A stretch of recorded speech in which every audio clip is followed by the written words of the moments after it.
Halo sobat, pintu teater 1 telah dibuka. Kali ini Mimin akan membahas sebuah film yang berjudul Kali yang dirilis tahun 2024. Sebuah film thriller yang membawa Anda ke dalam perjalanan balas dendam penuh emosi. Seorang mantan pasukan khusus yang bernama Kali memulai misi berbahaya ke Rio de Janeiro setelah suaminya dieksekusi untuk menutupi skandal korupsi besar.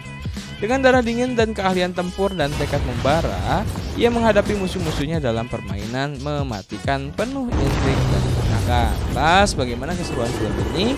Oke, tanpa menunggu banyak lama, mari kita mulai intronya.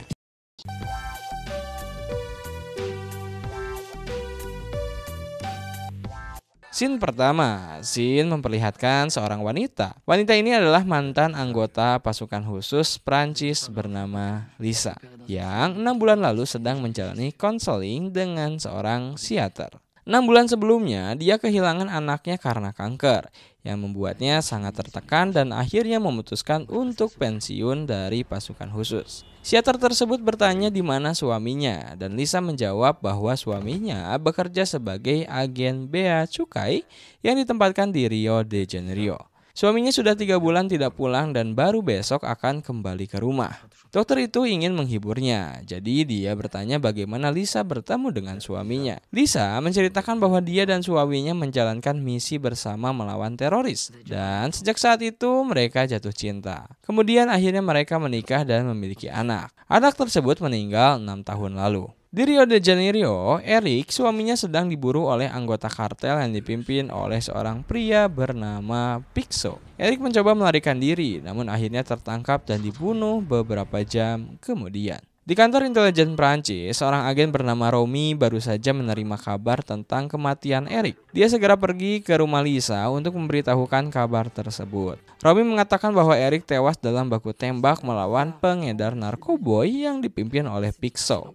Menurut informasi yang diperoleh, Eric terlibat dengan kartel narkoboy tersebut. Mendengar kabar ini, Lisa terkejut dan tidak bisa mempercayainya. Romy mengatakan bahwa keesokan harinya dia akan membawanya ke Brasil untuk mengidentifikasi jenazah karena tubuh Eric masih dalam proses otopsi di Brasil dan tidak bisa dibawa pulang. Setelah Romy pergi, Lisa mencoba mengonfirmasi berita tentang Eric dan Pixo melalui internet. Malam itu, Lisa semakin tertekan karena bukan hanya anaknya yang meninggal, tetapi suaminya juga meninggalkannya. Perasaan depresi ini membuat begitu putus asa hingga ia ingin mengakhiri hidupnya. Untungnya dia tidak cukup berani untuk melakukannya.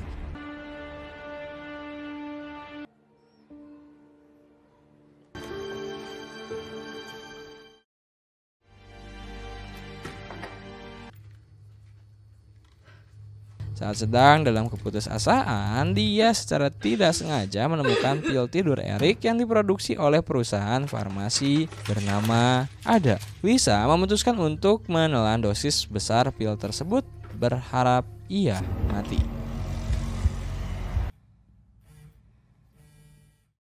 Keesokan paginya, Lisa yang mengira dirinya akan mati terbangun mendengar telepon berdering.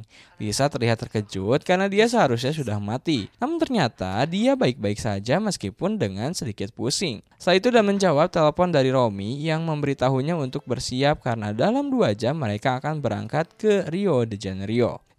Singkat cerita, Lisa dan Romy tiba di Brasil dan langsung menuju ruang otopsi. Sebelum memeriksa tubuh Eric, salah satu agen memberikan barang-barang penting milik Eric kepada Lisa, seperti cincin pernikahan, dompet, dan ponsel yang rusak. Ketika Lisa melihat tubuh Eric, dia sangat terkejut karena tubuh Eric penuh dengan luka tembak. Keesokan harinya di hotel, Lisa memeriksa ponsel Eric yang rusak untuk mengetahui semua isinya. Setelah berhasil membongkar data di ponsel tersebut, dia menemukan sebuah video yang menjelaskan obat-obatan dari perusahaan farmasi VDA yang telah memalsukan banyak obat yang beredar dan menghasilkan keuntungan miliaran dolar. Tidak hanya itu, dia juga menemukan banyak email yang membahas perusahaan tersebut. Dia segera teringat pil tidur dari perusahaan VDA yang dia konsumsi. Dan ternyata obat tersebut tidak memberikan efek apa-apa kepadanya. Dia mulai curiga bahwa Eric dibunuh bukan karena perseteruan dengan kartel, tetapi karena dia sedang mengungkap kejahatan yang coba disembunyikan oleh perusahaan tersebut. Pada sore harinya, Romy bersiap untuk kembali ke Prancis. Sementara Lisa memutuskan untuk tetap tinggal di Brasil untuk sementara, mengatakan bahwa dia akan kembali setelah proses otopsi suaminya selesai. Lisa kemudian mengenakan kalung dengan simbol Dewi Perusak sebagai tanda bahwa dia menginginkan balas dendam. Keesokan harinya, Lisa pergi ke kantor polisi untuk menanyakan kelanjutan kasus suaminya. Polisi di sana menjelaskan bahwa setiap 9 menit selalu ada kasus pembunuhan di Brazil, sehingga mereka tidak bisa fokus hanya untuk mencari pelaku pembunuhan Eric. Polisi juga mengatakan bahwa mereka masih memburu Pixo, pemimpin kartel yang mereka duga membunuh Eric. Saat Lisa akan pergi, dia secara diam-diam mengambil foto Pixo karena dia berencana untuk mencari pria itu sendirian. Setelah itu, Lisa pergi ke rumah sewaan untuk tinggal sementara di Brazil.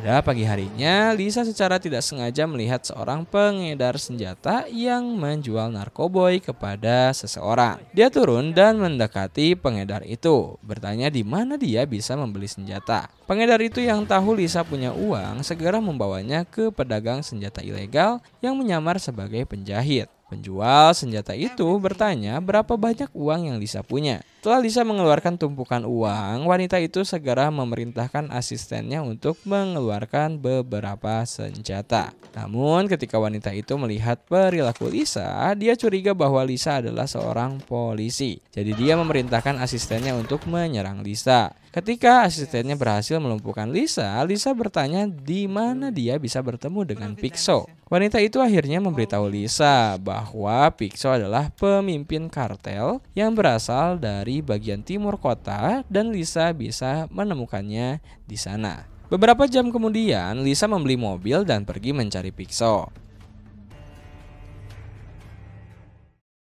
Setibanya di Ral, Lisa segera bertanya kepada penduduk setempat di mana Pixo berada. Namun Pixo adalah sosok yang sangat dihormati di sana. Jadi tidak ada seorang pun yang mau memberitahu. Akhirnya Lisa bertanya kepada seorang wanita yang sedang menggendong anaknya. Wanita itu yang sebelumnya dipukuli oleh Pixo langsung memberitahukan Lisa di mana Pixo itu biasanya berada. Lisa akhirnya menemukan Pixo, tetapi dia memilih untuk tetap diam dan mengikuti Pixo ke sebuah klub malam. Sesampainya di sana, Lisa mendekati Pixo dan memberinya sebuah foto. Ketika Pixo melihatnya, ternyata itu adalah fotonya sendiri. Dan dia bertanya mengapa Lisa datang kepadanya. Lisa cepat-cepat mengeluarkan granat dan mengancam Pixo untuk memberitahunya tentang kematian Eric. Namun Pixo menolak dan malah memerintahkan anak buahnya untuk menyerang Lisa. Akhirnya Lisa berhasil mengalahkan semua anak buah Pixo dan mengepung Pixo. Lisa kembali bertanya mengapa Pixo membunuh Eric, tetapi pria itu tetap tidak mau memberitahunya. Hanya setelah disiksa, Pixo akhirnya mengungkapkan semuanya. Dia diperintahkan oleh seseorang untuk menjebak Eric dengan menaruh jumlah besar narkoboy di saku Eric, agar semua orang mengira Eric terlibat dalam peredaran narkoboy. Mendengar ini, Lisa bertanya siapa yang memerintahkannya, dan Pixo mengatakan bahwa orang itu adalah seorang inspektur polisi bernama Lewis. Setelah mendapatkan informasi ini, Lisa mengambil ponsel Pixo dan tanpa ragu membunuhnya. Di sisi lain, di sebuah kantor polisi, Lewis mendapat telepon dari Pixo, jadi dia segera keluar untuk menerima panggilan tersebut. Ketika dia berada di luar, Lewis mengangkat telepon. Namun ternyata itu hanya sebuah trik dari Lisa untuk mengetahui target berikutnya.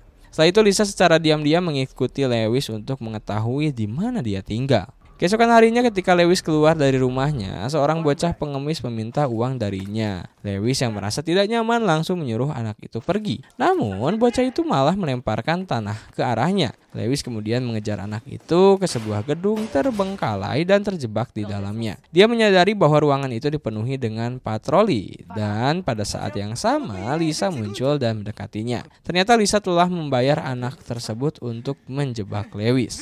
Kemudian Lisa mengeluarkan korek api dan bertanya mengapa Lewis ingin membunuh Eric.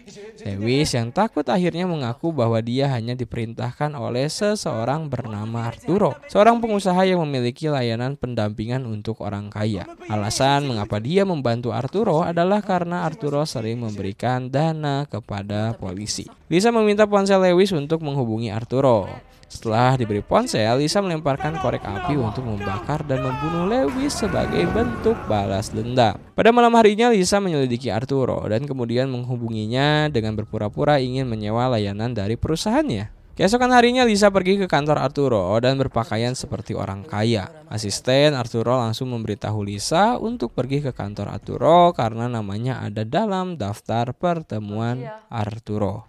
Singkat cerita, Lisa akhirnya bertemu dengan Arturo dan melihat kantor Arturo yang dipenuhi dengan banyak pancingan dan kait karena dia sangat menyukai memancing. Lisa mengatakan bahwa dia ingin menyewa layanan Arturo untuk menjaga anaknya. Di tengah percakapan itu, Arturo bertanya bisnis apa yang dijalankan Lisa. Lisa menunjukkan foto villa dan hotel yang dia klaim miliknya. Namun, foto-foto tersebut membuat Arturo terkejut karena foto itu adalah foto Eric. Sebelum Arturo sempat menelpon penjaga keamanannya, Lisa langsung mencekiknya hingga pingsan. Ketika Arturo sadar, dia sudah terikat di kursi dan tenggorokannya terhubung dengan kait pancing yang dipasang pada gagang pintu. Jika pintu dibuka, tenggorokannya akan terbelah. Lisa menanyakan kepadanya apa yang terjadi pada Eric. Akhirnya Arturo mengaku bahwa otak di balik kematian Eric adalah seorang bernama Barbosa, bos dari perusahaan farmasi yang telah mendistribusikan obat-obatan palsu ke seluruh dunia. Alasan Barbosa ingin menghabisi Eric adalah karena Eric berusaha mengungkap skandal perusahaan tersebut.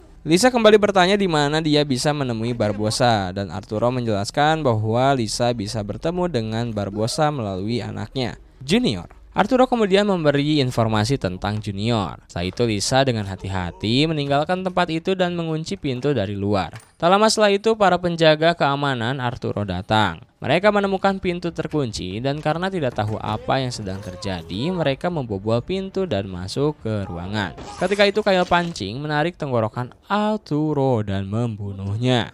Lisa yang mendengar kejadian itu berhasil keluar sebelum bodyguard Arturo menyadari apa yang terjadi. Beberapa jam kemudian, kabar tentang kematian Arturo mulai menyebar ke polisi dan Lisa yang wajahnya terekam CCTV resmi menjadi buronan. Bukan hanya itu, Orosa, pemilik VDA, juga mendengar kabar tersebut dan langsung memerintahkan anak buahnya untuk meningkatkan pengamanan di tempat lain. Saat itu Lisa berencana untuk menculik anak Barbosa, Junior. Junior sedang dijaga oleh bodyguardnya. Lisa mendapat kesempatan untuk mengepung bodyguard Junior. Awalnya dia berniat membunuh pria itu, tetapi pria itu memohon agar anaknya yang ada di mobil keluar terlebih dahulu. Dan itu membuat Lisa merasa kasihan. Dia pun tidak jadi membunuh pria tersebut, yang akhirnya berjanji akan membantu Lisa. Terutama karena dia juga membenci Barbosa yang selalu berbuat jahat. Pria itu langsung memberikan kartu bisnisnya kepada Lisa. Setelah itu, Junior datang dan langsung disandra oleh Lisa yang memaksanya untuk mengemudikan mobil. Ketika mereka sampai di suatu tempat, Lisa mengungkapkan bahwa dia ingin bertemu dengan ayahnya Barbosa. Lisa juga menjelaskan bahwa Barbosa adalah seorang yang membunuh Eric. Lisa memintanya untuk menghubungi ayahnya, dan ketika bersambung yang mengangkat telepon adalah orang kepercayaan Barbosa. Ketika Junior diancam akan dibunuh, orang itu tampak tidak peduli sama sekali dan mengatakan bahwa Barbosa sudah lama ingin menyingkirkan anaknya. Mendengar itu, Lisa langsung menembak dan memutuskan panggilan tersebut. Ternyata Lisa tidak membunuh Junior dan sekarang Junior ingin membantu Lisa setelah mendengar kebenaran itu. Dia berkata siap untuk membawa Lisa ke pabrik VDA yang berada di daerah terpencil. Singkat cerita, Lisa dan Junior akhirnya tiba di pabrik. Junior yang merupakan wakil direktur bisa dengan mudah masuk ke pabrik. Lisa langsung menanamkan bom sebelum mereka mengeksplorasi pabrik tersebut. Tak lama kemudian, salah satu tentara bayaran yang berjaga menyadari bahwa Junior telah membawa Lisa yang merupakan buronan ke sekitar pabrik. Sementara itu, Junior menjelaskan kepada Lisa bahwa pabrik itu dilindungi oleh Menteri Kesehatan, sehingga ayahnya bisa mendistribusikan obatnya ke seluruh negara. Junior juga menjelaskan bahwa ayahnya mempekerjakan penduduk desa dan anak-anak untuk bekerja, dan semuanya diawasi langsung oleh tentara bayaran bersenjata. Ketika Lisa dan Junior masuk ke ruangan pengemasan, mereka dihentikan oleh salah satu tentara bayaran. Tanpa ragu, Lisa membunuhnya lalu meminta semua penduduk desa untuk segera meninggalkan pabrik, dan kemudian membunuh satu penjaga lagi.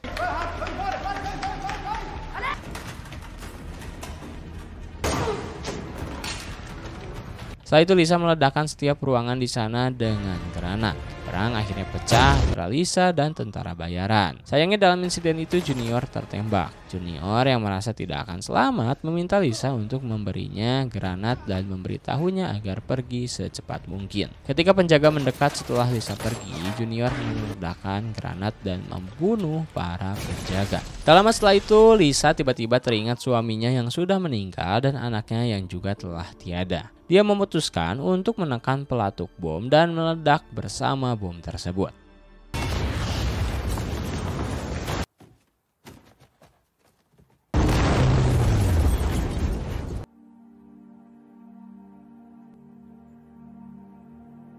Beberapa saat kemudian penduduk desa berkumpul untuk mendekati Lisa, berharap dia bisa diselamatkan. Mereka segera membawanya ke rumah salah satu warga.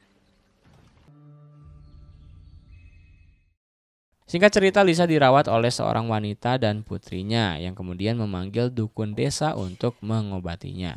Ketika sang dukun memeriksa dia sadar bahwa Lisa sedang hamil, dukun itu mulai membaca mantra sambil memberinya ramuan. Sementara itu, dalam alam bawah sadarnya, Lisa bermimpi bertemu dengan Eric dan anaknya. Namun saat ia hendak mendekat, tiba-tiba ia melihat dirinya hamil.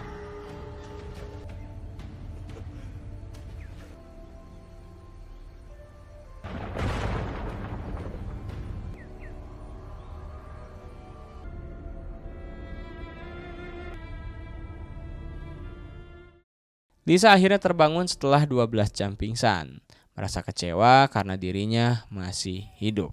Dukun itu langsung memberitahunya bahwa dia hamil, dan itu sebabnya dia ditakdirkan untuk tetap hidup.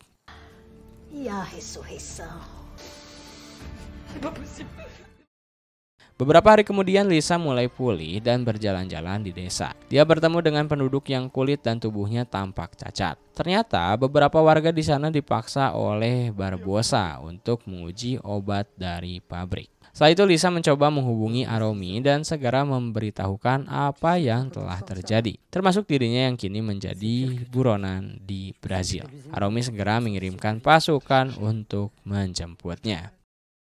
Di sisi lain, Barbosa memerintahkan anak buahnya untuk mengirim lebih banyak tentara bayaran untuk menangkap Lisa sebelum dia melarikan diri dari Brazil. Aromi meminta Lisa untuk bersiap karena seorang agen dari Prancis akan membawanya ke titik ekstraksi. Tak lama kemudian Lisa didekati oleh seorang agen bernama Richard yang akan membawanya. Sebelum pergi, Lisa tidak lupa mengucapkan terima kasih kepada wanita dan putrinya karena mereka yang telah merawatnya. Setelah dia pergi, desa itu didatangi oleh tentara bayaran yang diperintahkan oleh Barbosa. Pemimpin mereka bertanya kepada warga desa tentang keberadaan Lisa.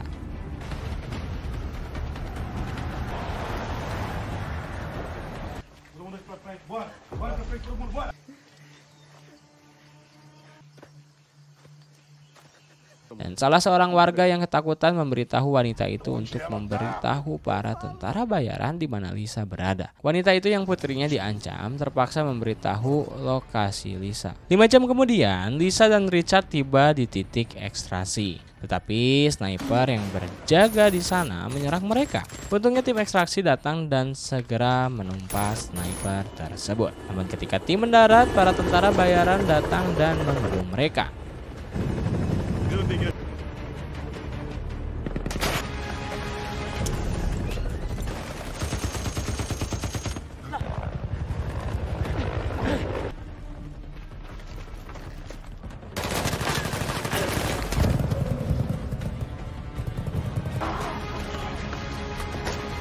Setelah menyelesaikan tim, pemimpin tentara bayaran menantang Lisa untuk berduel.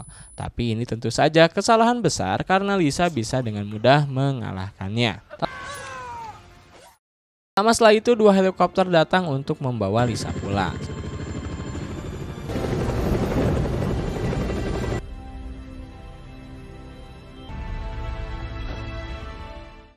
Singkat cerita, Lisa akhirnya tiba di negaranya dan segera disambut oleh Romy. Beberapa hari kemudian, Barbosa menonton berita tentang Menteri Kesehatan yang ditangkap dan akan diadili. Dalam berita itu, pemerintah resmi menjadikan Barbosa sebagai buronan. Tiba-tiba Lisa melakukan video call kepadanya. Dia mengatakan bahwa Barbosa tidak akan bisa lolos dari hukuman. Namun dengan senyum, Barbosa menjelaskan bahwa Lisa tidak akan bisa melakukan apa-apa kepadanya. Lisa menjawab bahwa bukan dia yang akan menuntaskan semuanya. Dan tiba-tiba penjaga di depan Barbosa menembaknya sampai tewas. Ternyata dia adalah bodyguard junior yang sudah berjanji untuk membantu Lisa. Beberapa tahun kemudian Lisa hidup bersama putrinya yang sudah dewasa. Tiba-tiba Erik suaminya muncul sambil tersenyum kepada Lisa dan putrinya. Dan film pun tamat.